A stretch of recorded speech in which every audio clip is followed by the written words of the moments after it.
সুখদামিটি YouTube চ্যানেলে আপনাদের সকলকে আবারও স্বাগত জানাই। আশা করি ভালো আছেন। 2023-24 ফিনান্সিয়াল ইয়ার শেষ হয়েছে।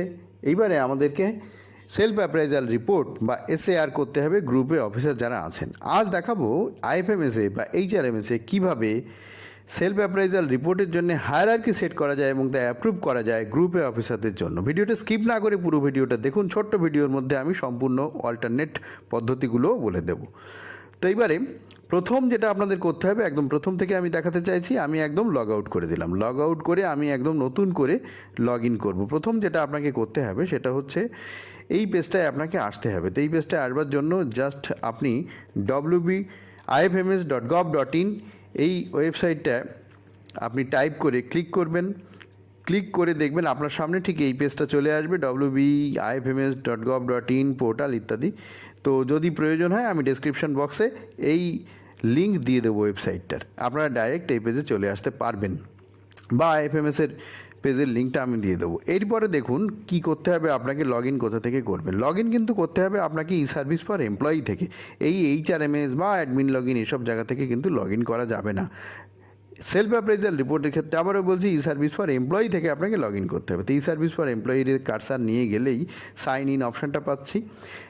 একটা কথা এখানে আমি বলে দিতে চাই যে যদি আপনারা মোবাইলে করতে চান, মোবাইলেও করা যাবে। যদি মোবাইলে করতে চান তাহলে এই অপশান ই সার্ভিস ফর এমপ্লয়ির যে অপশানটা, এই অপশানটা বাঁদিকে না আসে ডান দিকেও আসতে পারে, এর জন্য শঙ্কিত হওয়ার কোনো কারণ নেই। তাহলে ই সার্ভিস ফর এমপ্লয়িতে গেলাম, সেখান থেকে সাইন ইনে ক্লিক করছি। সাইন ইনে ক্লিক করার পর আপনাকে আপনার যে লগ ইন আইডি, অর্থাৎ আপনার এইচআরএমএসের যে আইডি, সেই আইডিটা দিয়ে আপনাকে লগ ইন করতে হবে। এইচআরএমএসের আইডি আমি দিয়ে দিলাম। দেওয়ার পরে সেই এইচআরএমএসের আইডির জন্য যে পাসওয়ার্ড আপনার আছে সেই পাসওয়ার্ড আপনাকে দিতে হবে। সেটা দিয়ে আমি এবার লগ ইন করছি, ঠিক আছে। আবারও বলছি, এটা কিন্তু আপনার পার্সোনাল লগ ইন আইডি, অর্থাৎ এইচআরএমএসের যে ইউনিক আইডি সেইটা এবং পাসওয়ার্ড দিয়ে আমি লগ ইন করছি। যখনই আমি লগ ইন করবো তখন এই লগ ইন এই যে পেজটায় আমাকে নিয়ে চলে আসবে। এখানে অনেক মেনু আছে, এখানে আপনারা পে স্লিপ বের করতে পারবেন বা আরও অনেক কিছু করতে পারবেন। সে ধরনের ভিডিওর প্রয়োজন হলে ডেসক্রিপশন বক্সটা ভিজিট করুন। আইএফএমএসের পার্সোনালের যে কাজকর্ম আছে, প্রচুর ভিডিও আপলোড করা আছে, দেখে নিতে পারবেন। এবং এসএআর আগের বছরেও কীভাবে কী হয়েছিল তারও অনেক ভিডিও এই চ্যানেলে আপলোড আছে। প্লিজ আপনারা ডেসক্রিপশন বক্সটা ভিজিট করবেন যার প্রয়োজন হবে।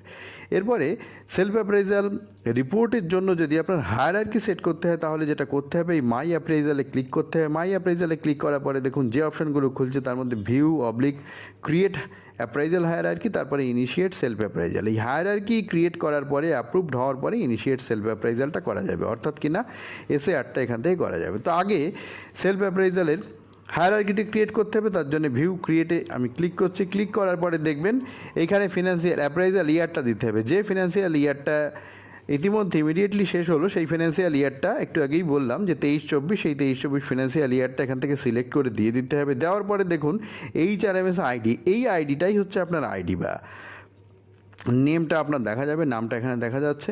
তাহলে দেখুন এই এইচআরএমএস আইডি নাম, তার পাশে সার্চ অপশান, এখানে আমি ক্লিক করছি। ক্লিক করার পরে দেখবেন সামনে এইরকম পেজ খুলে যাবে। এখানে দেখুন কোনো হায়ারার্কি ক্রিয়েটেড নেই, তাহলে আপনাকে হায়ারার্কি ক্রিয়েট করার জন্য ইনসার্টে ক্লিক করতে হবে। ইনসার্টে ক্লিক করার পরে দেখুন এইখানে ফ্রম ডেট টু ডেট দিতে হবে। ফিনান্সিয়াল ইয়ার 23-24, অর্থাৎ 2023 সালের 1 এপ্রিল থেকে 2024-এর 31 মার্চ সম্পূর্ণ গোটা ফিনান্সিয়াল ইয়ার। কোনো কোনো ক্ষেত্রে কোনো কোনো অফিসারের ক্ষেত্রে এই একই ফিনান্সিয়াল ইয়ারে একাধিক হায়ারার্কি তৈরি হতে পারে, অনেক সময় হয়। রিপোর্টিং অফিসার বা রিভিউইং অফিসার চেঞ্জ হয়ে গেলে অনেক সময় এই সমস্যা হতে পারে। সেক্ষেত্রে তারা ভেঙে ভেঙে তারা করবেন, অর্থাৎ ফর্ম ডেটটা তো অবশ্যই 2023 সালের 1 এপ্রিল হবে, তার পরের ডেটটা 2024-এর 31 মার্চ না হয়ে আগের কোনো ডেট হতে পারে। 6 মাস 6 মাস দুটো ভাগ হতে পারে, 7 মাস 5 মাস দুটো ভাগ হতে পারে। সেইভাবে আপনারা এক একটা করে করবেন। এরপরে দেখুন আমি টু ডেটটা দিয়ে দিচ্ছি। এই অফিসারের ক্ষেত্রে গোটা ফিনান্সিয়াল ইয়ারে একই হায়ারার্কি ছিল, সুতরাং এটা দিয়ে দিলাম। দেওয়ার পরে দেখুন sir required, sir not required. তো স্যার রিকোয়ার্ডে ক্লিক করতে হবে। যখনই আপনি স্যার রিকোয়ার্ডে ক্লিক করবেন দেখুন আপনার সামনে চলে আসবে অফিস ডিটেলসের সমস্ত কিছু। তারপরে দেখুন একটু নিচের দিকে গেলে দেখুন এইখানে অপশান রয়েছে copy hierarchy from previous sir. আবার এইখানে দেখুন রয়েছে please tick the check box, অর্থাৎ এই বক্সে টিক মারতে বলছে কেন, যদি কিনা আপনি করতে চান if you want to modify the above hierarchy, যদি মডিফাই করতে চান। তো অনেক ক্ষেত্রে দেখা যায় যে আগেরবার যে হায়ারার্কি ছিল এবারও হয়তো অনেকটা কাছাকাছি হায়ারার্কি, সেক্ষেত্রে আপনি জাস্ট এখানে কপি করবেন। আর যদি মনে হয় যে আগের বারেরটা যা আছে একদম তাই, তাহলে জাস্ট এখানে কপি করে এখানেই আপনি সেভ করে দিতে পারবেন। আর যদি মনে হয় একদম আলাদা, জাস্ট এখানে HRMS আইডিগুলো দেবেন, এক এক করে দেখবেন আপনার সব অফিসারের নাম চলে আসবে। HRMS আইডি যখনই আপনি দেবেন, দিয়ে এই ক্যাডারের এইখানে যখনই এই এলওবিতে সার্চ করবেন, তখন দেখবেন সেই অফিসারের নাম চলে আসবে। ঠিক আছে, একটা একটা করে যদি দিতে চান, একদম যদি আপনি নতুন হয়ে থাকেন, তাহলে ঠিক এইভাবে আপনাকে করতে হবে। আর যদি পুরনো হায়ারার্কি আপনি সেভ করে অ্যাপ্রুভ করতে চান, তাহলে যেহেতু সেটা একবার অ্যাপ্রুভড আছে, ওটা আর নোডাল অফিসারের কাছে পাঠানোর প্রয়োজন হয় না, সেটা আপনি নিজেই করতে পারবেন। Just copy hierarchy from previous sir, এখানে ক্লিক করবেন, ক্লিক করলেই দেখবেন এটা কিন্তু চলে এলো। এইবারে এটা যদি আপনার একদম ঠিক থাকে, গতবারের সঙ্গে এবারে মিলে যায়, সেভ অ্যান্ড অ্যাপ্রুভ করে দেবেন, এতেই আপনার কাজ মিটে যাবে, আপনাকে নোডাল অফিসারের কাছে পাঠাতে হবে না। আবার বলছি, যদি গতবার আর এইবারে একই থাকে, যদি এক না থাকে তাহলে কি করবেন, যদি এক না থাকে তাহলে আপনাকে যেটা করতে হবে সেটা হচ্ছে এইখানে এই যে মডিফাই করার জন্যে এইখানে ক্লিক করতে হবে। ঠিক আছে, ক্লিক করে আপনি এবার মডিফাই করবেন। মডিফাই কিভাবে করবেন, কোনটা কোনটা মডিফাই হয়েছে সেটা আপনাকে মডিফাই করতে হবে। ঠিক আছে, আচ্ছা, তো আমি একটু আপনাদের দেখাবো যে একদম নতুনরা কিভাবে করবেন। আচ্ছা, মডিফাইটা কিভাবে করবেন, জাস্ট ধরুন কারোর একটা মডিফাই হয়েছে, তাহলে এইখানে ক্লিক করবেন HRMS আইডিতে। এই আইডিতে আপনার মডিফাই হয়ে যে নতুন যিনি হলেন তার যে আইডি, সেই আইডিটা আপনি দেবেন। দেখুন আমি একটা লাইভ দেখিয়ে দিচ্ছি, সেই আইডিটা দিলে কিন্তু তার নাম চলে আসবে। দিলাম, এটা দেওয়ার পরে আপনাকে এখান থেকে এই এলওবিতে সার্চ করতে হবে। যখনই আপনি সার্চ করবেন তখন কিন্তু আপনার এই নামটা এখানে চলে আসবে। ঠিক আছে, তো সেই নামটা এখানে চলে আসবে। তো দেখুন এখানে ডেজিগনেশনও চলে এলো। ঠিক এইরকমভাবে এটাকে সেভ করলে দেখবেন ফরওয়ার্ড অপশান আসবে, ফরওয়ার্ড অপশান আসলে ফরওয়ার্ড আপনাকে করে দিতে হবে। তো এইটা একটা হয়ে গেল। প্রথম যেটা রিপোর্টিং অফিসার, সেটা হয়ে গেল রিভিউইং অফিসার। রিভিউইং অফিসারও যদি চেঞ্জ হয়ে থাকে, তাহলেও আপনি এখানে ক্লিক করে এই যে পুরনো HRMS আইডি সেটাকে সরিয়ে দিতে হবে, ডিলিট করে দিতে হবে। ডিলিট করে দিয়ে আপনাকে যেটা করতে হবে সেটা হচ্ছে নতুন যে আইডি আছে সেই আইডিটা আপনাকে দিয়ে দিতে হবে। দেওয়ার পরে দেখুন এখনও পুরনো নামটাই দেখাচ্ছে, এলওবিতে আপনি ক্লিক করবেন, ক্লিক করলে আপনার নতুন যে নাম সেই নাম কিন্তু চলে আসবে এবং তার ডেজিগনেশন যেটা সেটাও কিন্তু চলে আসবে। ঠিক আছে, তো এইরকমভাবে আপনি করে নিতে পারবেন।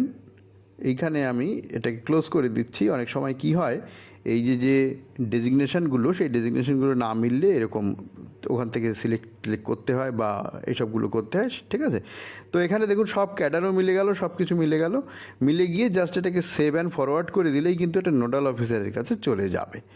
আর যারা একদম নতুন করছেন তারা কি করবেন, তারা এইখানে জাস্ট ওই HRMS আইডিটা দেবেন, দিয়ে সার্চ করবেন, দেখবেন চলে আসবে। একটু মিলিয়ে দেখে নেবেন, নাম, ডেজিগনেশান, ক্যাডার এগুলো সব ঠিকঠাক আছে কিনা একবার জাস্ট একটু মিলিয়ে দেখে নেবেন। তো দেখুন আমি এখানে যেটা করলাম সেটা সবগুলো চলে এলো। তো সবগুলো ঠিকঠাক আছে কি না একবার দেখে নেব। যদি ঠিকঠাক থাকে তাহলে আর কোনো চিন্তা নেই, এটাকে সেভ করব। সেভ করে আমি এটা ফরওয়ার্ড করে দেবো নোডাল অফিসারের কাছে। তো দেখলাম সব ঠিকঠাক আছে, এটাকে জাস্ট সেভ করলাম। সেভ করে দেখুন এটা কি বলছে, data saved successfully with request ID. এইটা এবার দেখুন এইখানেই আপনি ফরওয়ার্ড করে দিতে পারেন। যদি মনে হয় এখানে কোথাও ভুল আছে, এখানে রিজেক্ট করে দিতে পারেন। তো আর যদি ধরুন এই সময় আপনার ইন্টারনেট চলে গেল, কারেন্ট চলে গেল, মোবাইল অফ হয়ে গেল বা আপনার কম্পিউটার অফ হয়ে গেল, তাহলে এইটাকে আপনি পাবেন কোথায়? অনেক সময় হয় না যেটাকে খুঁজে পাচ্ছেন না, সেক্ষেত্রে আপনি এটা পাবেন কোথায়? সেই ক্ষেত্রে এইটা আপনি পাবেন আপনার ইনবক্সে। এই যে মাই ইনবক্স, এই ইনবক্সে ক্লিক করবেন। ক্লিক করার পরে মাই ইনবক্সের পরে ইনবক্সে যাবেন। ইনবক্সে গিয়ে দেখবেন ওই রিকোয়েস্ট আইডি দিয়ে এটা পড়ে আছে এখানে। তো যে কোনো একটা জায়গায় আপনি ক্লিক করবেন, সবই হাইপার লিঙ্ক। ঠিক আছে, ক্লিক করে দেখবেন আপনি যেটা এইমাত্র বানালেন সেটাই এখানে পড়ে রয়েছে।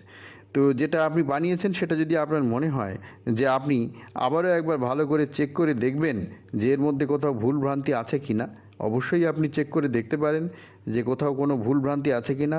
যদি ভুল থাকে তাহলে এটাকে তো আবার রিজেক্ট করতে হবে, রিজেক্ট করে আবার ঠিক করতে হবে। যদি আপনি ভুল জিনিস পাঠিয়ে দেন তাহলে কিন্তু আবার রিজেক্ট করাতে গেলে নোডাল অফিসারকে দিয়ে রিজেক্ট করতে হবে। সুতরাং এই জায়গাটা আপনি অবশ্যই সাবধানে করবেন। ঠিক আছে, এটা অনুরোধ আপনাদের সকলকে, এটা সাবধানে করবেন, কারণ ভুল যদি হয়ে যায় তাহলে কিন্তু আপনাকে আবার রিজেক্ট করতে গেলে নোডাল অফিসারের কাছে যেতে হবে। এটা কিন্তু একটা বড় সমস্যা, অনেকেরই সমস্যা হয় এবং তারা বিভিন্ন সময় আমাকে কমেন্ট করে জানিয়েছেন বলেই বলছি। তো এটা সব যদি ঠিকঠাক থাকে, সেভ তো হয়েই আছে, এবারে এটাকে ফরওয়ার্ড করছি। যখনই আমি ফরওয়ার্ড করব তখন এখানে নোডাল অফিসারের নাম দেখাচ্ছে, দেখুন নোডাল অফিসারের নামের এইখানে টিক মারতে হবে, মানে চেকবক্সে ক্লিক করতে হবে, ক্লিক করে জাস্ট এখানে সাবমিট করে দিতে হবে। যখনই আমি ক্লিক করে এটা সাবমিট করে দিচ্ছি, এটা নোডাল অফিসারের কাছে চলে গেল। তখন আপনি যখন মাই অ্যাপ্রাইজালে যাবেন, মাই অ্যাপ্রাইজালে গিয়ে আবার ভিউ বা ক্রিয়েট হায়ারার্কিতে যাবেন, তখন কিন্তু আপনাকে কি দেখাবে একটু দেখে নিন। তখন এই ফিনান্সিয়াল ইয়ারটা সিলেক্ট করে আবার যখন আপনি সার্চ করবেন তখন আপনারটা দেখাবে, দেখুন কোন ডেটটা আপনি করেছেন, অর্থাৎ ফিনান্সিয়াল ইয়ারের শুরুর ডেট, শেষ ডেট এবং হায়ারার্কি স্ট্যাটাস যেটা দেখাচ্ছে সেটা হচ্ছে পেন্ডিং অ্যাট নোডাল অফিসার, এইটা আপনাকে দেখাবে। এইবার যদি আপনি ভিউ রিকোয়েস্টে যান, আছে স্যার এখনও ইনিশিয়েট করা হয়নি, ঠিক আছে, ভিউ রিকোয়েস্টে যদি যান তাহলে কি দেখাবে, তাহলে ওইটা দেখাবে যেটা আপনি এইমাত্র করলেন, সেটা আপনাকে দেখাবে। এইবার আপনি যদি মনে করেন ইনিশিয়েট সেলফ অ্যাপ্রাইজাল রিপোর্ট করবেন, সেটাও কিন্তু অনেক ক্ষেত্রে করে রাখা যায়, যদি সার্ভার এবং সিস্টেম আপনাকে পারমিট করে আপনি কিন্তু করতে পারেন। তো এইখানে দেখুন নট ইনিশিয়েটেড রয়েছে, ইনিশিয়েটেড করলে কিন্তু কিছুটা আপনি এগিয়ে থাকতে পারবেন, করে রাখতে পারবেন, ঠিক আছে। তো এটাকে পাঠানো যাবে তখনই যখন কিনা আপনার এটা অ্যাপ্রুভ হয়ে যাবে তখন, ঠিক আছে। তো এই হচ্ছে বিষয়, কিভাবে আপনারা নতুন হায়ারার্কি সেট করবেন, একদম পুরো বিষয় ডিটেলসে বলে দিলাম। আশা করি আপনারা বুঝতে পেরেছেন। যদি কোথাও কোনো অসুবিধা হয় অবশ্যই কমেন্ট করে জানাবেন, চেষ্টা করব আপনাদের যদি কোনো সমস্যা থাকে সেই সমস্যা দূর করার। চ্যানেলে নতুন হলে চ্যানেলটাকে সাবস্ক্রাইব করে নিন, আর এই ভিডিওটা আপনাদের বন্ধুদের মধ্যে শেয়ার করে দিন, যাতে তারাও এই ভিডিও দেখে তাদের নিজেদের কাজগুলো করে নিতে পারে, কারোর কাছে যাতে যাওয়ার প্রয়োজন না হয়। ভালো থাকবেন, দেখা হবে পরের ভিডিওয়ে।